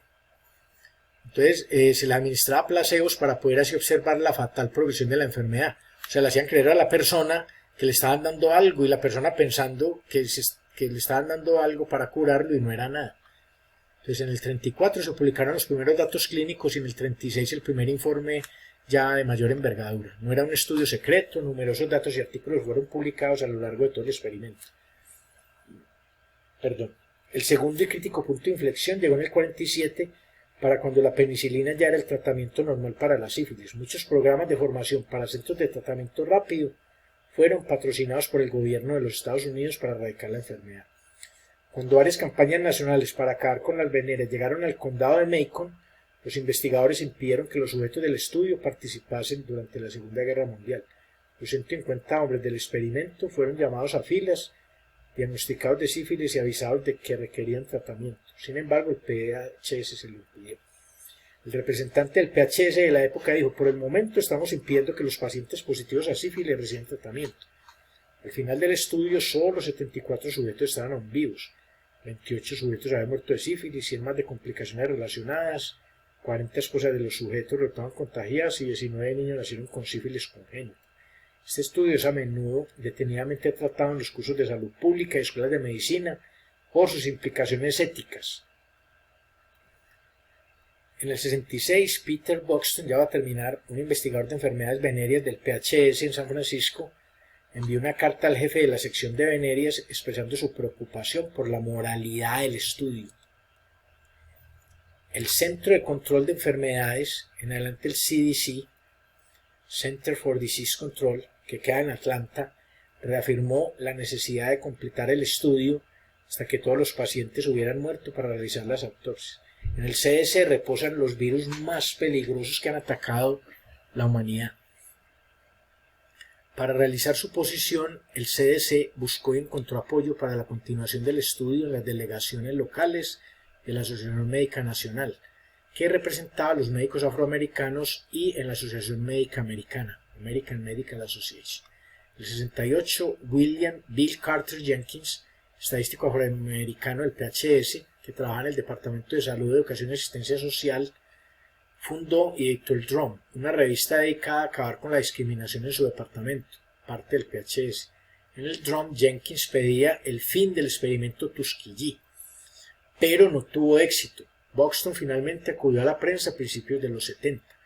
La noticia apareció por primera vez en el Washington Star el 25 de julio del 72 y al día siguiente en la portada del New York Times. El senador Edward Kennedy organizó una visita más bien en el Congreso, donde Buxton testificó.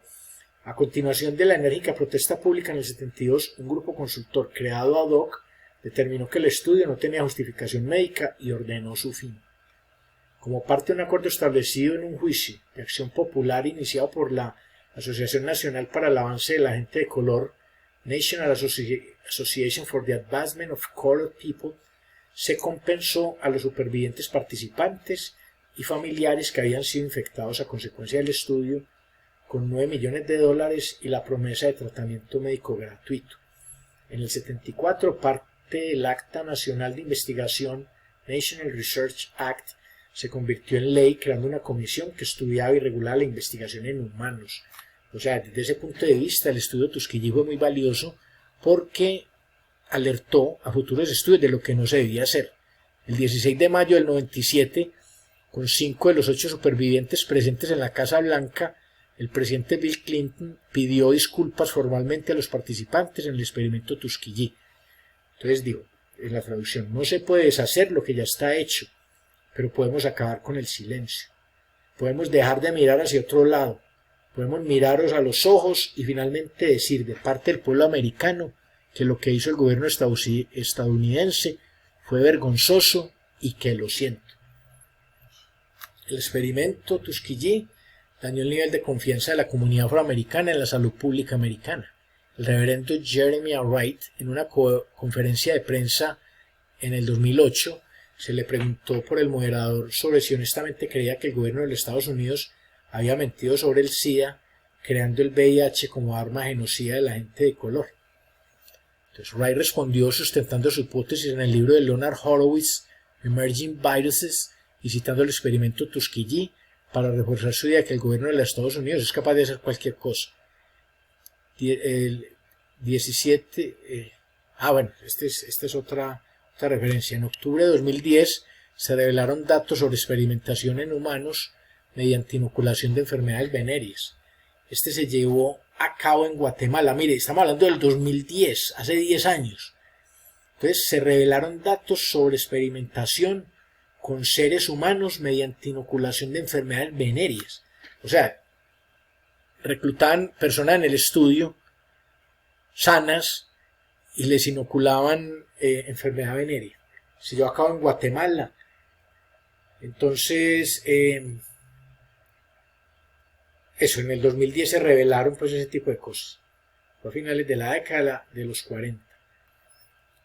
Entonces, la ética en el experimento Tuskegee puede considerarse como restringida al principio de estudio. En el 32, los tratamientos para la sífilis eran a menudo bastante poco efectivos y tenían graves efectos secundarios. Se sabía que la sífilis prevalecía en las comunidades pobres y afroamericanas. La ética preponderante en la época no contemplaba el consentimiento informado como lo conocemos hoy, y los médicos ocultaban de forma rutinaria a los pacientes información sobre su estado de salud.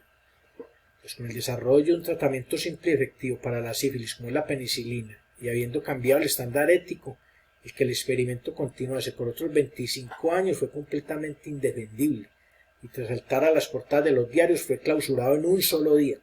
Los pacientes no fueron informados de que participaban en un experimento.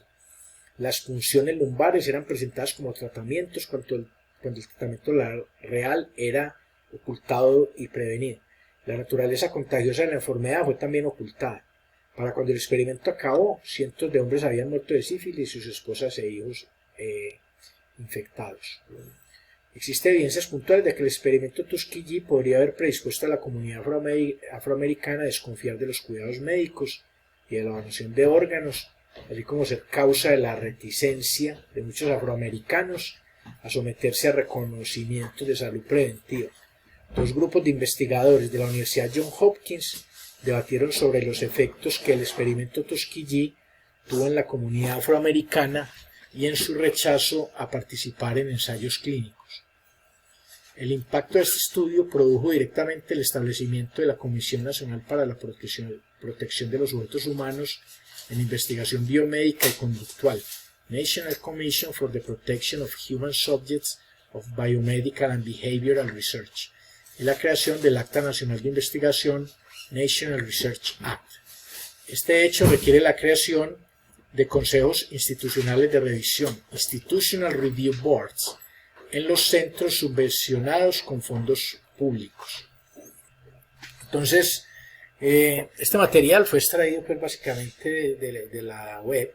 Hice pues una búsqueda y fui como seleccionando aquellos apartes que me parecían claros y contundentes de las violaciones éticas del estudio Tuskegee. Entonces, ¿por qué uno, digamos, habla de este tipo de cosas? Porque todos los datos que surgen en epidemiología no necesariamente tuvieron orígenes, digamos, claros y loables. Digamos, si uno tuviera acceso a estos datos de Tuskegee, inmediatamente sería como estar comiendo una papa caliente, porque uno sabe que el irrespeto que se cometió en cada uno de los pacientes es totalmente indescriptible. Y es algo que por lo menos dio origen a la creación de todas estas comisiones y de todos esos protocolos que se deben tener en cuenta a la hora de hacer estudios. Entonces, desde ese punto de vista es muy valioso, ¿sí? Entonces, esa era pues la intención del estudio Tuskegee, y van a ver el por qué, porque en las siguientes clases, no en la siguiente, sino en la de la otra semana, vamos a empezar a ver temas relacionados con los tipos de estudios. O sea, hay estudios de corte prospectivos, hay estudios retrospectivos, hay estudios de corte transversal, hay estudios de casos y controles, hay estudios crossover. Entonces, antes de llevar a cabo cada uno de ellos, que siempre busca responder preguntas de investigación, se deben observar estos códigos de conducta. Entonces, si usted el día de mañana va a participar en un estudio, es bueno documentarse sobre cuál es la ética sobre la que él reposa.